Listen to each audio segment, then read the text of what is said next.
we are here. We are them.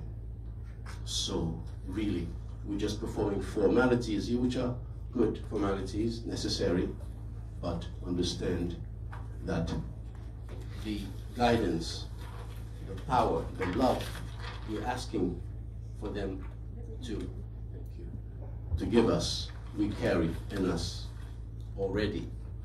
But we do need to awaken it in coming together like this as often as possible. That will help us in that direction.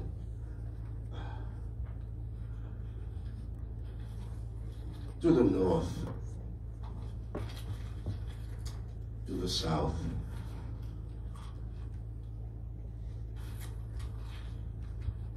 to the east and west, we call upon the spirits to join us. The Loas, the Orishas, and all of the other names that we know them by. And we offer them water. We offer them our hearts. We offer them our beings, our strength, our energy. And we ask them to guide us and to remind us of who we are.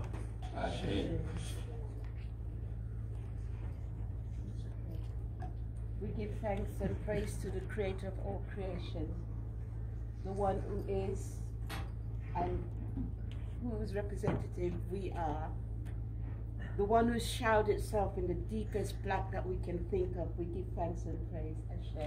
Ashe.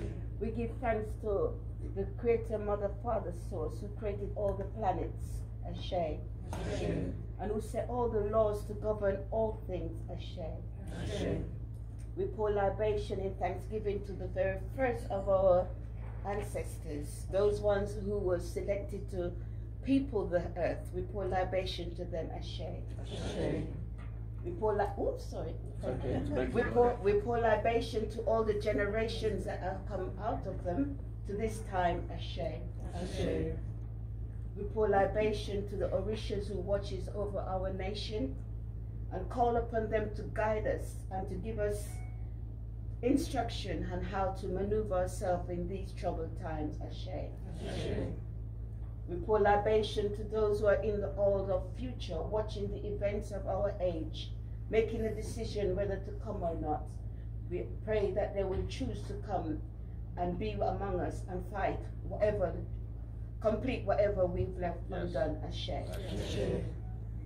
We give thanks and praise for those women who are in labor at this present time.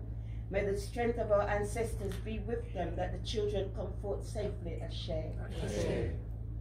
We pour libation to ourselves that we be encouraged, both emotionally and psychologically and physically, to do what we need to be, what needs to be done in us, through us, and by us. Ashe. I pour libation in thanksgiving to all the ancestral shrines that are present here through all of us. Ashe. Pour libation to the ancestors of Brother Kimani on his mother's side. Ashe. His ancestors on his father's side. Ashe. And we pour libation in thanksgiving for him, remembering what he's here to do, and he's doing it well. We say thanks. Ashe. And to all of us, Ashe. And we don't study Bob Marley. We don't study Peter Tosh, or the Mighty Sparrow, or Kichi, or many of our leading philosophers and prophets. Probably because they never went to some fancy university. But then you couldn't say the same about some of the others I mentioned. So the neglect of Marcus Garvey in this context is even more tragic than it may have appeared to be at first glance, because it corresponds to a more general neglect of our intellectual selves in Guyana and the Caribbean. And we who meet in this place at this point in time ought to appreciate the fact that it is our responsibility, a collective responsibility, to do what we can to bring knowledge, understanding of the works and intentions of Marcus Garvey and other people of this nature. The same thing all over the African world. Let's be clear about that. But because our attention is taken up with Guyana today, if we present other parts of the African world, it will just be references. Now, remember that the legal termination of physical enslavement, an event that some people mistake for emancipation, was achieved by African people in Guyana and the rest of the British-dominated Caribbean in 1838. Yet, in 1842-43, African Guyanese did a strike that I'm going to tell you about just now. The whole notion of Africa was so rubbished that most people were scared of saying, I'm an African. Even today in Guyana, you have this confusion for most of us. But you know, in this same year, 1842, a group of Africans in Guyana got together and formed an association, you know they call it the Guyana African Association. We're going to come back to that in a moment, because all of these things help to illuminate what is happening and the context in which Garvey is going to make his intervention. The beginning of humanity as the beginning of Pan-Afrikanism, because African people started to spread out from that birthplace along what is called pan-continental cultural highways. So some people call them transcontinental cultural highways. And by that we mean the Nile Valley and the Congo-Ubango Valley in particular. But there's another river that runs due south. And it is believed that African people migrated along those routes to populate the continent and later on the world. So you had ancient trajectories towards Pan-Africanism a long time ago. And how about Kenneth, ancient Egypt, which is the first unitary state comprising of different states in the world, the first conglomeration, some people call it the first confederation. United States of America is powerful today because it's really 50 countries coming together. In ancient Egypt, more than 6,000 years ago, our people put together a confederation of between 42 and 44 states at various points in time. And we tend not to recognize this as an outstanding achievement. So when we talk about politics and democracy and that kind of thing, we begin from some other people's experiences. And they're not fighting for African history, African culture, African identity, as represented more by Garvey.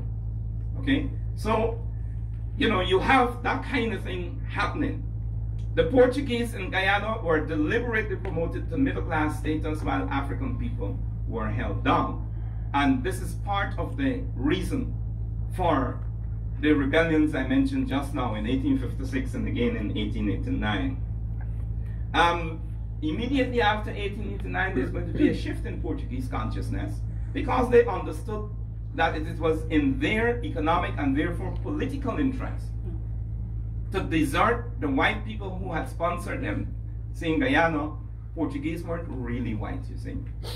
You know, they were kind of white. And this is what the Europeans, other Europeans were saying. They weren't real white people. Okay? So they promoted them to middle class status, and then the Portuguese started around and said, up yours. Right? Because they knew, they understood that A, they would no longer benefit as much from that association, and B, it was not in their interest to continue to do the things white people had been asking them to do. So they joined with the African Guyanese and mixed race middle class, and they would undertake the struggle, leading the struggle for political power. So we talked about the cent bread, and so I don't want to go too much into that anymore. Because of the way in which politics unfold now, it's more popular front politics. And the role of African Guyanese in there is mostly as leaders of that popular front politics. But those are middle-class leaders. They're struggling to get into the legislature. And their trajectory is not to include the working people in the struggle. Their trajectory is more to make alliances with other middle-class people. There are instances in which African Guyanese leaders of these proto-political parties were asked to go to the working people, mainly African Guyanese at that point in time, and they refused. Okay? So they were contesting for a very narrow electorate, and it didn't have much weight. The People's Association that was formed in 1903 broke that tradition to a certain extent. The People's Association started a lot of street corner meetings and to engage with the vast majority of African Guyanese people. This is important because it is part of a trend of increasingly deep popular politics that will mark the time when the UNIA is going to be introduced to Guyana. And the politics is increasingly radical. So the People's Association is having meetings all through the year. It's not like the old politics in which people who want election would appear just before the election.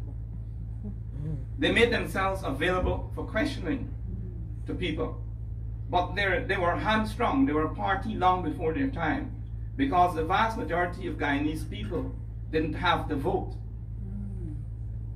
But yet they were communing with them. It's 50 years later that the People's Progressive Party, the original PPP, would fit this kind of description, and their inheritance, other inheritances from one to the other that I don't want to talk about too much. Let us just look a bit at something else that increased consciousness in Guyana in the years running up to the intervention of the UNIA. And this is the 1905 rebellion. It's the subject of a forthcoming book. As soon as I get some time released from you and some other people, I'm going to do some work on it. Sorry, Rod. The centipedes, working class women in Georgetown, played a leading role in this rebellion. And if you know they call themselves centipedes, this corresponds to African naming tradition. Because they're actually saying, you see me here? I like a centipede. If you touch me, I sting you. And I can sting you bad. Right? This is what they're saying. And there's a certain guy, prepare for this, yes, Antigua. There's a certain guy, Hudson was his name, who led the war against the African people in Ashanti in 1898 in Ghana. He was transferred to Guyana. And these same centipede women put it on him again. And there's a point when he's talking to the African Guyanese men. You think they're stupid like he. And he's telling them, look, you gotta control your women. Don't allow them to do this. And don't allow it. And then he said, look at them. He's talking about the women now. He said, it was the same thing in Africa. So he remembered. Right? So that's the influence of Asantewaa extending itself across the Atlantic into Guyana in 1905. And we need to know these things, right? We need to understand the role of African women in the attempts by African Guyanese to develop a civilized alternative to plantation barbarism. When they were legally free to do that immediately after 1838, they organized a number of villages. And in those villages, women were equal to men until in 1863, an Englishman, the governor, made a diktat that said women and poor men or poor people must no longer be eligible to participate in village affairs. Most people do not recognize that this is a clash of cultures. European people, men, did not respect their women, so they oppressed them, and they didn't respect working people. So here is this governor who is saying, if you're poor and if you're a woman, you have no right running your own affairs. That's what he's saying, okay? And we need to understand so many things that we really I can't go into. Many of those villages were re-Africanizing themselves. They had something we call the box or box hand in Jamaica, and other places it's called partner, okay? Many Susu and so on, many Guyanese were sent to school, houses were built and so on. I mean, if you see the figures about how much money was raised and deployed, okay? Organized a system of local self-government, okay? That started in a village that I'm proud to call my own, right? The first village in Guyana after 1838. Some people say it's Victoria, but on these grounds of self-organization, I say no, it's got to be Queenstown. Well, we could talk about that, right? So all this is part of the... In Guyana, it is believed that he agreed not to talk about the social, political, and economic circumstances of African people. Now you need, or we need to understand what he was doing. Is it better to go and let people see you and extend and deepen your organization, or go there and make a ruckus and get put out? Because let's face it, the British military didn't have its match in those islands and in Guyana at that point in time. So they quickly arrested him, trump up some charges or do whatever, right? So let's balance that. And one gentleman tried to raise an issue, an internal issue in public, in a public meeting, and Garvey said, no, we can't talk about this here. And he tried to raise it continuously and he was shut down, okay? It is believed that that's part of the evidence that Garvey agreed that he would not really be doing too much to provoke popular passion and the disapproval of the authorities. Whatsoever he promised, lots of people turned out to greet him and welcome him. In those days, traveled mainly by ship, and they thronged the wharf. It is interesting that a committee that styled itself the Control Committee for his visit to Guyana, which was really the committee that organized and conducted the visit. The Citizens Control Committee was headed by a medical doctor, Wills. Garvey must have understood that many of the people whom he was being talking to were African Guyanese who, because of their middle class role, had certain pretensions. And many of them were not as radical as Garvey was. We could go a bit into that if you want to, but let us also recognize that one of the people who was with Garvey when he met with the acting governor, the officer administering the government for 20 minutes, was a Dr. Mickles, who was President General of the Negro Progress Convention, the NPC, that was formed by a Bostonian named E.F. Fredericks. There was a civic reception at the City Hall, and again, the place was packed out. The mayor of Georgetown, who at that point in time was a Portuguese gentleman called Gonzalez, he presided over that event. The Ethiopian national anthem was rendered by an orchestra when Garvey entered the hall. That's important for reasons that we're going to see later on, and I'm certain you could suspect.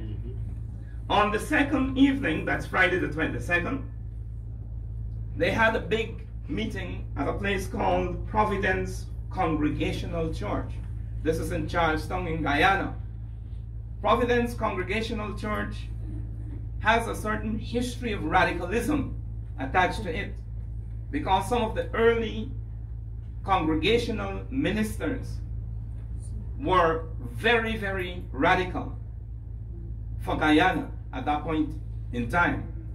And they did things like teaching people's children, which was not a good thing then. They organized to bring political leaders to talk to people. They were very active in politics within. The situation he saw in Jamaica repeated itself in Panama, in Costa Rica, and throughout the African world. As we think about this, let us think about how much transformation, if any, has taken place, and what we are doing about it. Because if we really respect and honor Marcus Garvey, do I need to complete that statement? No. Okay, so that's our challenge, or part of it. So as we appreciate him, know him more, let us understand that the best way we could honor him is by seeking to complete the work that he began.